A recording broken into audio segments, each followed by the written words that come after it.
संघर्ष किया। कल हम नहीं थे, बाबा साहब डॉक्टर भीमराव अम्बेडकर के समय में हम नहीं थे।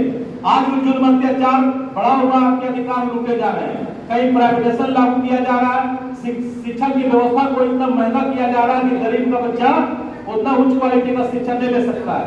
सरकारी विद्यालयों को बंद किया जा रहा है ताकि आप शिक्षित ना हो, आपको वर्ग शिक्षित ना हो, आपके आने वाला पीढ़ी शिक्षित ना हो।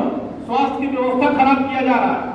आप तमाम तरीके के आपके अधिकारों के ऊपर डाका डालने का काम किया जा रहा है। आप बताइए, ऐसे में एक गुलाम चल रहा है देश में।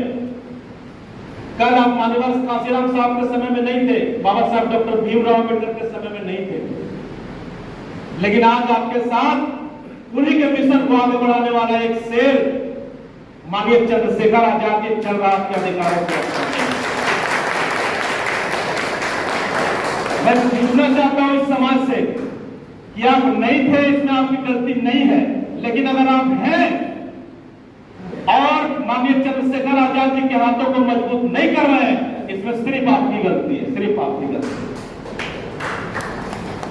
क्योंकि आप नहीं थे बाबा साहब के समय में, आपकी मजबूरी था। और आप जब पढ़ते होंगे बाबा साहब को, तो आपको ये लगता होगा कि काश मेरा जन्म हो गया रहता और हम बाबा साहब डॉक्टर भीमराव अम्बेडकर के साथ मिलकर के उनके लड़ाई को मजबूती से साथ में उनको सहयोग करते और उनके हाथों को मजबूत करते। लेकिन आज उन्हीं का लड़ाई लड़ने के लिए चंद्रशेखर आजाद जी मैदान में है, हम कितना उनको मजबूत कर पा रहे हैं।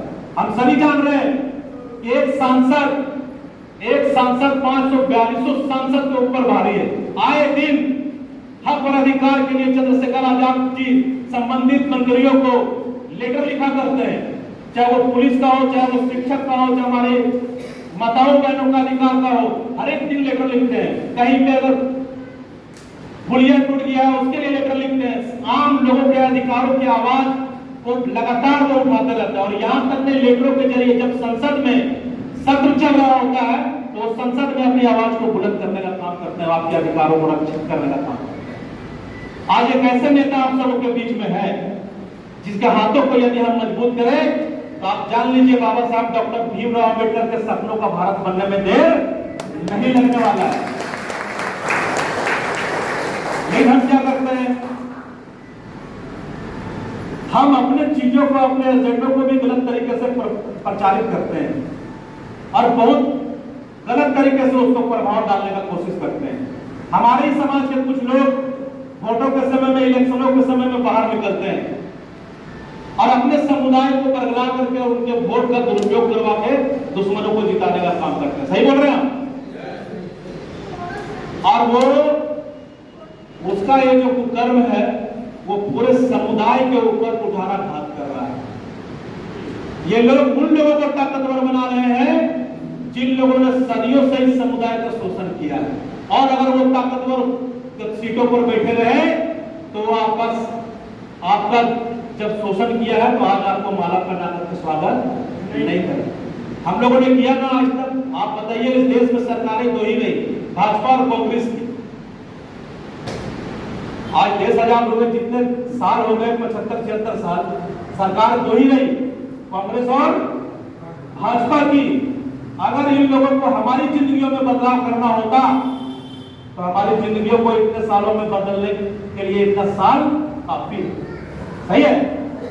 लेकिन इन लोगों ने संविधान में लिखे गए कॉलम को सिर्फ पूरा करने का काम किया। बाबा साहब डॉक्टर भीमराव अम्बेडकर ने गरीबों को बढ़ाने के लिए फंड जो जनरेट करने का आदेश दिया सरकारों को, जो संविधान में अधिकार दिए, इन लोगों ने कॉलम पूरा किया।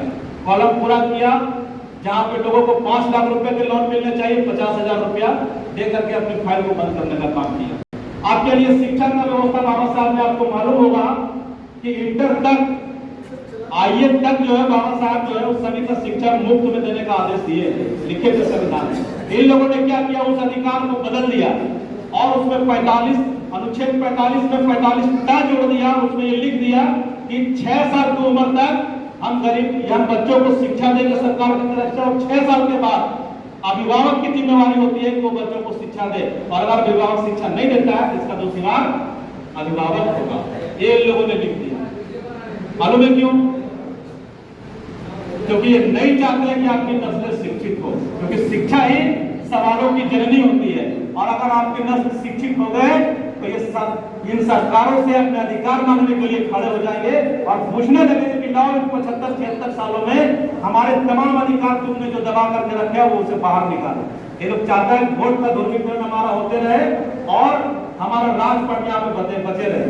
दो सरकारें यहाँ पे चली है, भाजपा और कांग्रेस की। तीसरा विकल्प का सरकार आज तक हमको इस देश में खड़ा करने का काम नहीं किया।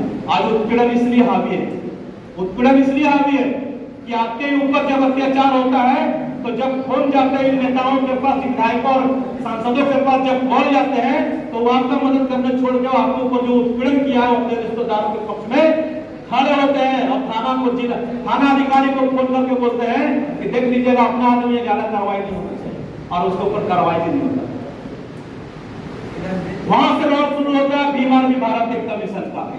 जब ये बात भीम आर्मी वालों के पास आता है तो ये भीम आर्मी वाले थाना पहुंचते हैं, थाना का घेराव करते हैं, बड़े बड़े आंदोलन करते हैं और अपने लोगों को न्याय दिलाने तक वहां पे लड़ाई लड़ते हैं और अपने लोगों को न्याय दिलाने का काम करते हैं। यहाँ से स्टार्ट होता है भीम आर्मी।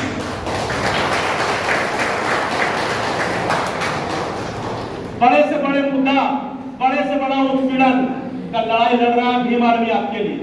लेकिन ये उनको पता है जो भीम आर्मी को पढ़ रहे हैं, भीम आर्मी को देख रहे हैं, चंद्रशेखर आजाद जी के काम को देख रहे हैं। बाकी जो लोग नहीं देख रहे हैं, ये बात उन लोगों को पता नहीं है, तो उन लोगों को तैयार करने का काम कौन करेगा मेरे भाई? वो समुदाय जिनके पास मोबाइल नहीं है, जिनके पास बहुत शिक्षा नहीं है, उनको तैयार करने का काम कौन करेगा?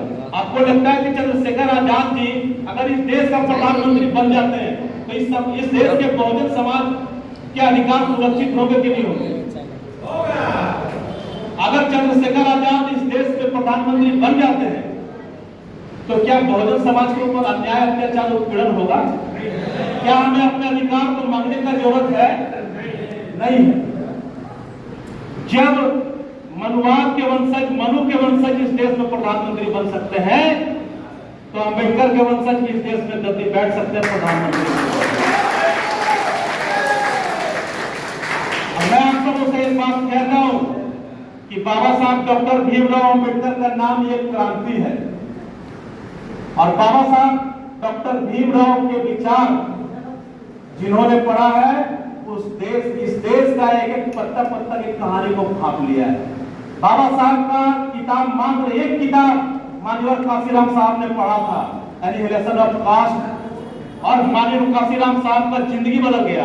उन्होंने छोड़ दिया, अपने नौकरी को त्याग दिया और बहुजन मूवमेंट को, बाबा साहब के रुके कारवां को आगे बढ़ाने के लिए निकल चुके और निकल गए। उन्होंने शादी नहीं की तमाम उम्र बहुजन समाज के अधिकारों को दिलाने के लिए लगातार उन्होंने संघर्ष किया। और आप जान रहे हैं उत्तर प्रदेश में 4 बार लगातार बहुजनों का राज स्थापित करने का काम उन्होंने किया और डंके की चोट पर मनुवादियों को मुंहतोड़ जवाब देने का काम किया।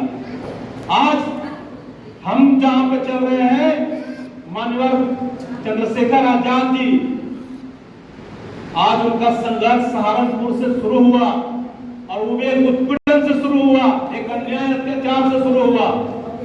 उनके ऊपर झूठे मुकदमे डाले गए, उनके ऊपर रासुका लगाई गई, राष्ट्र सुरक्षा कानून। आप बताइए, राष्ट्र सुरक्षा कानून छोटे मोटे झगड़ों में लगता है क्या? लेकिन ये गद्दी में बैठे हुए लोग रासुका उनके ऊपर लगा दिया, राष्ट्र सुरक्षा कानून, उनको जेल में डाल दिया गया। क्यों? क्योंकि आपके बीच से उभरता हुआ एक आवाज जो इतनी मजबूती से उभर रहा है वो बंद हो जाए। ये लोगों का प्रयास था उसे बंद कर दें, वो नहीं रुके। उनको पीटा गया, रीढ़ की हड्डी तोड़ दी गई, उनके ऊपर गोलियां चलाई गई, लेकिन फिर भी वो शख्स नहीं रुका। मालूम है क्यों? क्योंकि समाज का दर्द है, दर्द है चंद्रशेखर आजाद। आज चंद्रशेखर आजाद जी के साथ सपोर्ट में हमारे ऐसे लाखों युवा उनके साथ खड़े हैं, क्योंकि उन्हें अपना लक्ष्य पता चल चुका है कि इस देश में तब तक हमारा संघर्ष जारी रहेगा जब तक इस देश की गद्दी पे अम्बेडकरवादी नहीं बैठा देते हैं। अगर लगता है आप सबों को बोकारो के धरती से भी ऐसे लोग हैं तो हम स्वागत करते हैं कि बढ़ चढ़ करके आइए, चंद्रशेखर आजाद जी के हाथों को मजबूत कीजिए, भीम आर्मी के हाथों को मजबूत कीजिए। आज भीम आर्मी कोई छोटा मोटा नाम नहीं है। आज इन 10 सालों में भीम आर्मी इस देश का नंबर 1 ब्रांड बन चुका है, ब्रांड। आज मनुवादी व्यवस्था के लोग भीम आर्मी का नाम लेकर को, चंद्रशेखर आजाद जी का नाम लेकर के कहने से बाज नहीं आते हैं कि अगर भीम आर्मी को बैन नहीं किया गया, चंद्रशेखर आजाद जी को रोका नहीं गया, वो दिन दूर नहीं। इस देश की गद्दी पर सिर्फ चंद्रशेखर आजाद और अंबेडकर वादियों का कब्जा होगा। ये मनवादी क्या है? आज वो ताकत भीम आर्मी आजाद समाज पार्टी ने बना ली है, चंद्रशेखर आजाद जी और भीम आर्मी के तमाम कार्यकर्ताओं ने बना ली।